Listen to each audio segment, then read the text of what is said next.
And third one is line balancing. और line balance का definition ऐसा है कि आपका available time divided by the customer requirement. इससे आपको समझ में आएगा कि आपके बॉटलनेक वर्क सेंटर कौन सा है, यानी कौन सा वर्क सेंटर में आपका क्वांटिटी कम प्रोड्यूस होता है।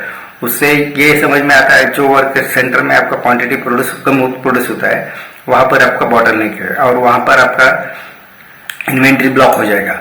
सो आपको वहां पर जो है उसको बॉटलनेक एलिमिनेट करना पड़ चाहिए, क्योंकि लाइन बैलेंसिंग का मतलब ऐसा है कि हर एक स्टेज का टैक्ट टाइम जो है, टैक्ट टाइम जो हमने डिस्कस किया that is available time divided by the customer requirement.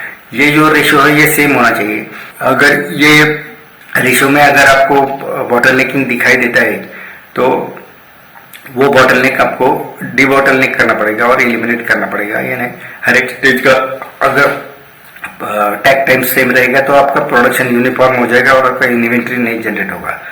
So along with the just in time आपको ये तीन कंसेप्ट अप्लाई करना पड़ेगा। जस्ट इन टाइम से आप रॉ मटेरियल इन्वेंट्री कम कर सकते हैं, बट बाय पुल सिस्टम आप इन्वेंट्री कम कर सकते हैं। एंड हर एक स्टेज में क्या रिक्वायरमेंट है ये प्रीवियस स्टेज को इन्फॉर्म करके आप इन्वेंट्री ब्लॉक होने का चांसेस कम कर सकते हैं।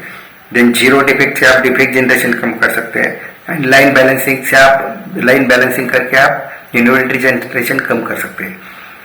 So only just in time apply करके आप इन्वेंट्री नहीं कम कर सकते, वो वहां पर खाली रॉ मटेरियल का परचेसिंग का इन्वेंट्री आप कम कर सकते हैं।